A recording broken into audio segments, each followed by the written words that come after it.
आज हम कक्षा 10 गणित अध्याय 1 वास्तविक संख्याओं के अंतर्गत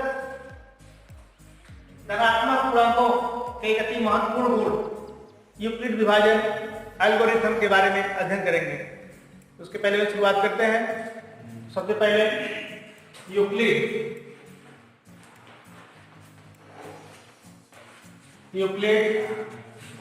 विभाजन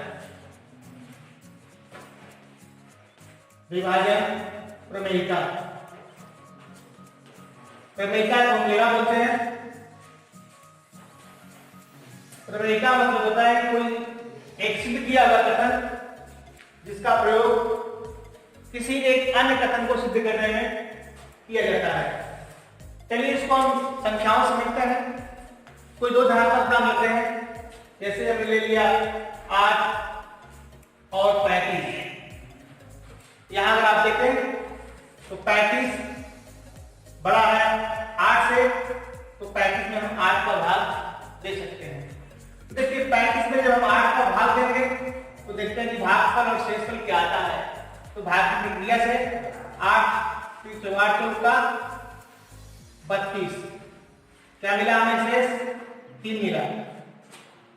यहां देखिए शेष 3 मिला। ये हमारा भाज्य हुआ, ये हमारा भाजक हुआ, और ये भागफल, और ये 3 हमारा शेषफल हुआ।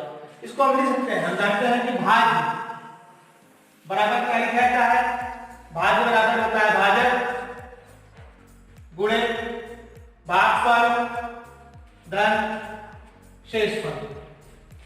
शेषफल की खासियत होती है कि वो कभी शून्य से छोटा नहीं होता है, क्या नहीं होता है, वो शून्य होता है या तो शून्य से बड़ा होता है, लेकिन भाजक से हमेशा छोटा होता है। ठीक है, चलिए अब इस आइडिया को हम जनरलाइज करते हैं। इसके लिए कोई दो धनात्मक पूर्णांक ले रहे हैं a और b, जहां a से b बड़ा है। ठीक, अगर हम a में b का भाग दें तो भागफल माना q आ रहा है और शेषफल r आ रहा है। तो जिस तरह हमने यहाँ लिखा भाज्य बराबर भाजक गुणे भागफल धन शेषफल, उस तरह यहाँ लिखा जा सकता है a भाग b भाजक गुणे भागफल प्लस r शेषफल। जहां r क्या है वो शून्य हो सकता है, शेषफल शून्य हो सकता है या शून्य से बड़ा हो सकता है, लेकिन भाजक b से हमेशा छोटा होता है। ये जो हमारा कथन है, इसी कथन को हम यूक्लिड विभाजन प्रमेयिका करते हैं। तो कोई नई बात है या आप पहले जानते हैं, उसी का जनरलाइज फॉर्म है। ठीक है, तो हम इसके बाद देखते हैं अपनी पहली बातें हैं यूक्लिड विभाजन एल्गोरिथम। यूक्लिड विभाजन एल्गोरिथम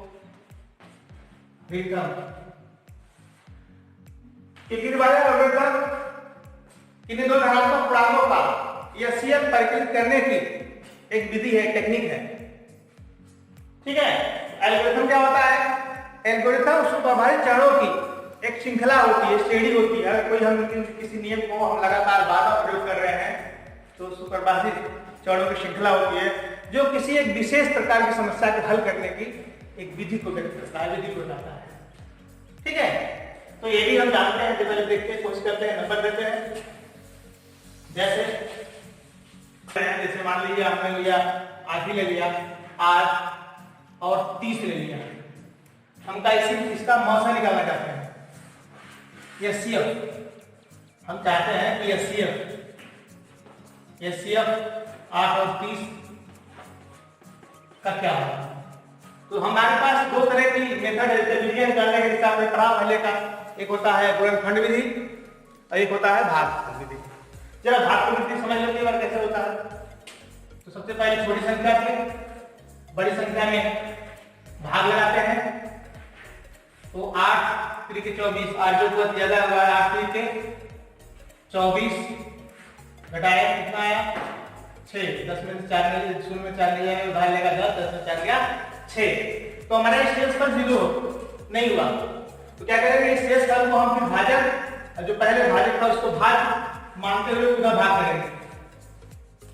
6 का भाग बन गया 8 में, तो किधर क्या हुआ, कितना बचा, एक बार जाएगा 6 एकम 6, 2 बचा, फिर पुनः 2 शेषफल आया, शून्य के बराबर नहीं हुआ, तो फिर हम इस शेषफल को भाजक और 6 को भाग मानते हुए फिर भाग देंगे, फिर 2 3 6। अब हमारे पास शेषफल शून्य आ गया। तो इस प्रक्रिया को हम समाप्त करते हैं और क्या करते हैं, ये जानते हैं ना जिसमें एचसीएफ क्या हुआ, एचसीएफ हमारा जो लास्ट में जब शेषफल शून्य प्राप्त होता है उस समय जो भाजक होता है वही हमारा एचसीएफ हुआ। इस प्रकार यहाँ पर देखा जाए तो एचसीएफ हमारा कितना मिला, 2 मिला। ठीक है, तो इसी को अगर हम विभाजन प्रणेका के रूप में अगर किया जाए, देखिए जब यहाँ हमारा 6 शून्य शेषफल नहीं प्राप्त हुआ था तो उसको हम लिख सकते हैं उस विभाजक एल्गोरिथम में प्रणेका के थ्रू 30 बराबर 8 गुणे 3 प्लस 6, फिर आप 6 और 8 लगाएंगे तो 8 बराबर 6 गुणे 1 धन 2, फिर आप 2 बनाएंगे 6 बराबर 2 गुणे 3 प्लस 0। तो देखा आपने यहाँ पर इस एल्गोरिथम के अंदर क्या हुआ, आपने बार बार प्रमेयिका का यूज किया और अंत में जब शून्य शेषफल प्राप्त हो गया तो उस समय जो हमारा भाजक होता है वही हमारा एचसीएफ होता है। इस प्रक्रिया में इस प्रकार एचसीएफ जो हमारा है कितना हुआ, 2। अब इसको जो है हम देखते हैं, जनरलाइज करते हैं इसको, इस एल्गोरिथम को, जिसके लिए जैसा कि कहा जाना कि इक्विवेलेंट एल्गोरिथम 2 धनात्मक पूर्णांकों का एचसीएफ ज्ञात करने का एक मेथड है, तरीका है। तो इसको क्या करते हैं, हमें अगर 2 पूर्णांक दिए हो, जो दिए गए धनात्मक पूर्णांक दिए हो a और b, जहां माना a b से बड़ा है, तो इसके लिए हम विभिन्न चरणों का प्रयोग करते हैं। पहला बात, जैसे पहला चरण हमारा ये होता है, फर्स्ट चरण, कि हम a और b के लिए यूक्लिड विभाजन प्रमेयिका का प्रयोग करके ऐसे यूनिक की ओर आयत प्राप्त करते हैं जिसे a बराबर b क्यूब प्लस r के रूप में लिखा जा सके। दूसरा चरण जो होता है वो ये होता है कि अगर यदि यह r जो शेषफल है अगर 0 हो जाए, अगर यदि r शून्य प्राप्त हो जाए तो हमारी प्रक्रिया समाप्त होती है और इस स्थिति में हमारा जो भाजक होता है b वही क्या होता है, एचसीएफ होता है। तो कह सकते हैं if r is equal to 0 then HCF AB is equal to B। लेकिन यदि r 0 नहीं होता है, यदि r शून्य के बराबर नहीं होता है तो फिर हम क्या करते हैं, r को भाजक और जो पहले भाजक था उसको भाज मानते हुए इस प्रक्रिया मतलब विभाजन प्रमेयिका को हम फिर से प्रयोग करते रहते हैं। तीसरा चरण ये होता है, यह हम प्रमेयिका को तब तक लगाते रहते हैं, अप्लाई करते हुए तब तक हम प्रयोग करते रहते हैं जब तक कि हमें शेषफल शून्य प्राप्त न हो जाए। तो इस स्थिति में जब शेषफल शून्य प्राप्त हो जाता है तब हम जो है जो भाजक उस समय होता है उसी को हम दिए गए नंबरों का एचसीएफ कहते हैं। अभी जो हम लोग ने आपको बताया आप लोगों को उसको देखिए नोट के तौर पर हम तैयार कर सकते हैं, जो कि यहाँ पर बोर्ड पर प्रस्तुत है, देख सकते हैं आप। यूक्लिड विभाजन प्रमेयिका जैसा बताया मैंने था, 2 धनात्मक पूर्णांक माना a और b, जहां a बड़ा है b से, दिए रहने पर ऐसी अद्वितीय यूनिक संख्याएं की ओर विद्यमान है या ज्ञात किया करते हैं कि a बराबर b क्यूब प्लस r, जहां r बड़ा है या बराबर है शून्य के लेकिन छोटा है भाजक b से। ठीक, दूसरा बताया था मैंने आपको यूक्लिड विभाजन एल्गोरिथम के बारे में। तो देखिए यहाँ पर यूक्लिड विभाजन एल्गोरिथम 2 धनात्मक पूर्णांकों का एचसीएफ परिकलित मतलब ज्ञात करने का एक तरीका बताता है, एक टेक्निक बताता है, टेक्निक है। ठीक है, आगे देखिए कैसे करते हैं, किस तरह हमने बताया, आपको 3 चरण बताया था, उसको देख लेते हैं। यहाँ पर 2 धनात्मक पूर्णांकों माना ए और बी, जहां ए बी से बड़ा है, का एचसीएफ ज्ञात करने के लिए निम्नलिखित चरणों का हम अनुसरण करते हैं। पहला चरण, ए और बी के लिए यूक्लिड विभाजन प्रमेयिका का प्रयोग करके हम ऐसे की और आर, ऐसे एक अद्वितीय यूनिक की और आर ज्ञात करते हैं कि a बराबर बी क्यू प्लस आर, जहां r बड़ा है या बराबर है 0 के लेकिन छोटा है b से। ठीक। चरण 2, दूसरा चरण, यदि r 0 है, अगर r 0 है तो एचसीएफ a और b का एचसीएफ जो होता है वही भाजक b होता है। लेकिन यदि ऐसा नहीं है, अर्थात यदि r 0 के बराबर नहीं है, तो b और r के लिए हम यूक्लिड विभाजन प्रमेयिका का पुनः प्रयोग करते हैं, जहां हम b को भाज्य और r को भाजक ले लेते हैं। ठीक है। तीसरा चरण, इस प्रक्रिया मतलब क्या, प्रमेयिका का प्रयोग, यूक्लिड विभाजन प्रमेयिका का प्रयोग को हम तब तक जारी रखते हैं तब जब तक कि शेषफल 0 प्राप्त न हो जाए। इस स्थिति में प्राप्त भाजक क्या होता है, वांछित एचसीएफ होता है। जैसा कि मैंने पीछे बताया था, आपको समझाया था, तो आप देख सकते हैं, नोट के तौर पर इसको आप कर सकते हैं। तो जो हम लोगों ने जाना यूक्लिड विभाजन प्रमेयिका के बारे में, यूक्लिड विभाजन एल्गोरिथम के बारे में, तो एल्गोरिथम का कैसे प्रयोग करते हैं, एचसीएफ निकालने के लिए कैसे करते हैं, उसको उदाहरण तौर पर करते हैं। एक उदाहरण से हम लोग इसको अपने ज्ञान को पुख्ता करते हैं। ठीक है, हमने उदाहरण लिया, उदाहरण के तौर पर हमने लिया 130 और 420 का एचसीएफ निकालना है हमको यूक्लिड विभाजन एल्गोरिथम का प्रयोग करके। चलिए देखते हैं इसका हल। देखिए यहाँ 420 जो है 130 से बड़ा है, तो यहाँ हम भाजक जो होगा उसको लेंगे 130 छोटा वाले को और भाज्य लेंगे बड़ा वाले को ए मान लेते हैं, छोटे वाले को बी लेते हैं। ठीक है, तब यूक्लिड विभाजन प्रमेयिका से 420 बराबर 130 गुणे 3 धन 30, हमारा भाज्य बराबर भाज्य गुणे भागफल धन शेष पहले कहां से आया, सबसे पहले क्या करेंगे, उसका अलग से भाग लगा लेंगे रक्त तौर पर, या फेर पे करिए, कोई दिक्कत नहीं है। देखिए यहाँ पर 420 में हमने 130 का भाग किया, 43 3 बार आएगा 130 यहाँ 390, फिर हमने 0 में 0 गया, 2 में से नहीं जाओ उधार लेगा, 12 में समय हो गया 3, यहाँ 30 आया। तो अगर हम देखें जब 420 में हम 130 का भाग दे रहे हैं तो भागफल 3 आ रहा है और शेष का 30 आ रहा है, जो 0 के बराबर नहीं है। तो यूक्लिड विभाजन प्रमेयिका द्वारा हम लिख सकते हैं 420 बराबर 130 गुणे 3 धन 30। देखिए लिखा गया 420 बराबर 130 गुणे 3 धन 30। ठीक है, फिर क्या करेंगे, अब यहाँ 0 नहीं आया शेषफल, तो हम अब 130 को भाग और 30 को भाजक लेकर हम पुनः यूक्लिड विभाजन प्रमेयिका का प्रयोग करेंगे। देख लीजिए, इसलिए अब 130 को भाज्य और 30 को भाजक मानकर दोबारा यूक्लिड विभाजन प्रमेयिका का प्रयोग करेंगे, करके प्राप्त कर सकते हैं 130 बराबर 30 गुणे 4 धन 10। देखिए यहाँ पर 30 का भाग देंगे 130 में, 4 बार जाएगा 120 होगा, 10 बचेगा, 10 से 100 बचेगा। फिर अब नहीं 0 होगा तो हम फिर भाजक लेंगे 10 को और 30 को लेंगे भाग, फिर भाग देंगे, यहाँ से इस पर 0 प्राप्त हो रहा है। उसी को एक सिस्टमेटिक सुपरवाजित एक चरणों की श्रृंखला के तौर पर हम इसको प्रस्तुत कर रहे हैं। ये हो गया। अब फिर 30 को भाज्य और 10 को भाजक मानकर यूक्लिड विभाजन प्रमेयिका से 30 बराबर 10 गुणे 3 धन 0 लिख दिया।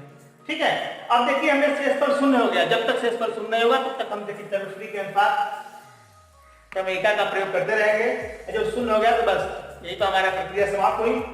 यहाँ पर शेषफल 0 प्राप्त हो गया है, इसलिए हमारी प्रक्रिया समाप्त हुई। और इस स्थिति में क्या होता है, जो भाजक होता है वही तो हमारा एचसीएफ होता है, वही हमारा एचसीएफ होता है।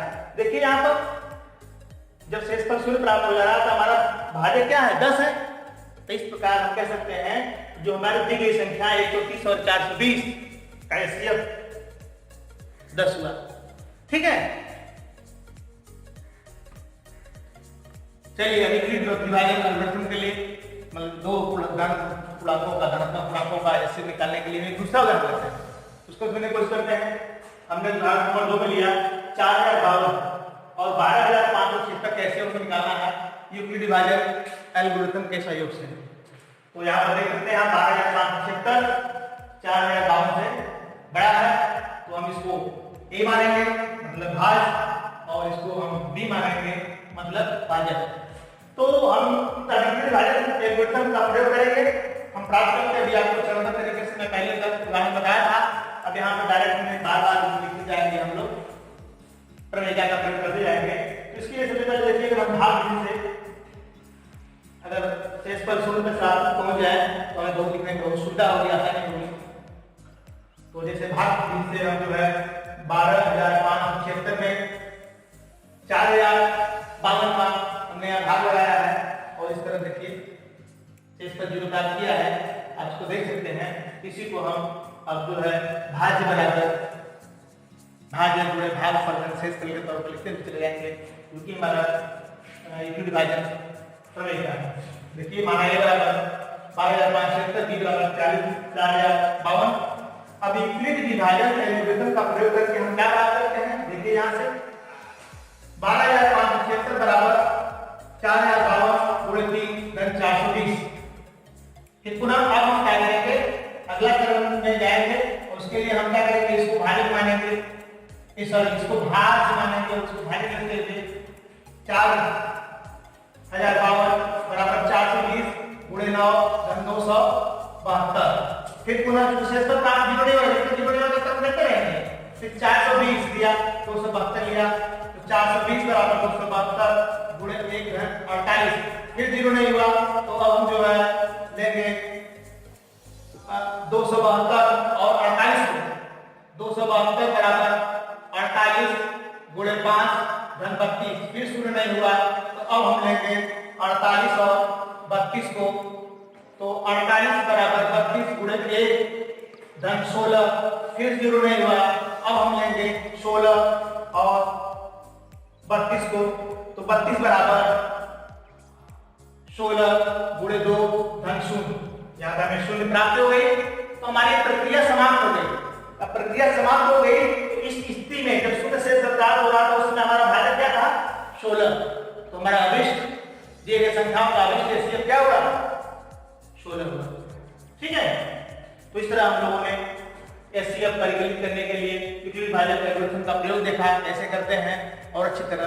अब जो भी कुछ टर्म्स आए हैं हमारे पास प्रमेयिका और एल्गोरिथम, उसको हम आप यहाँ पर कुछ नोट्स के तौर पर आपको दे रहे हैं जिससे कि आप लाभान्वित हो। हाँ देखिए नोट पर बता रहा हूँ, कुछ टर्म जो ध्यान कर रहा हूँ। नोट नंबर 1 प्रमेयिका के बारे में। प्रमेयिका एक दिया हुआ कथन, प्रमेयिका एक सिद्ध किया हुआ कथन होता है जिसे हम एक अन्य कथन को सिद्ध करने में प्रयोग करते हैं। नंबर 2 एल्गोरिथम परिभाषा है। एल्गोरिथम सुपरिभाषित चरणों की एक श्रृंखला होती है जो एक विशेष प्रकार की समस्या को हल करने की तकनीक को बताता है, प्रदान करते हैं। ठीक। नंबर 3 यूक्लिड विभाजन प्रमेयिका और यूक्लिड विभाजन एल्गोरिथम परस्पर इतने अंतर्निहित हैं कि लोग प्रायः यूक्लिड विभाजन प्रमेयिका को ही यूक्लिड विभाजन एल्गोरिथम समझ करते हैं। नंबर 3 यद्यपि यूक्लिड विभाजन प्रमेयिका एल्गोरिथम तो केवल धनात्मक पूर्णांकों के लिए लिखा गया है, परंतु इसे सभी पूर्णांकों शून्य को छोड़कर, भाजक शून्य न हो को छोड़कर इसको सभी पूर्णांकों के लिए भी लागू किया जा सकता है, लेकिन ये हमारे सिलेबस में या हमारे पाठ्यक्रम में नहीं है। तो यहाँ पे इसलिए हम जो है अब तक धनात्मक पूर्णांकों को ही लेते हैं। तो इस तरह आपको हमने जो है धनात्मक पूर्णांकों के लिए एक महत्वपूर्ण अति महत्वपूर्ण गुण यूक्लिड विभाजन प्रमेयिका एल्गोरिथम के बारे में मैंने बताया। अब अगले लेक्चर में मैं आपको प्रश्नावली 1.1 का हल प्रस्तुत करूंगा। तब तक के लिए धन्यवाद।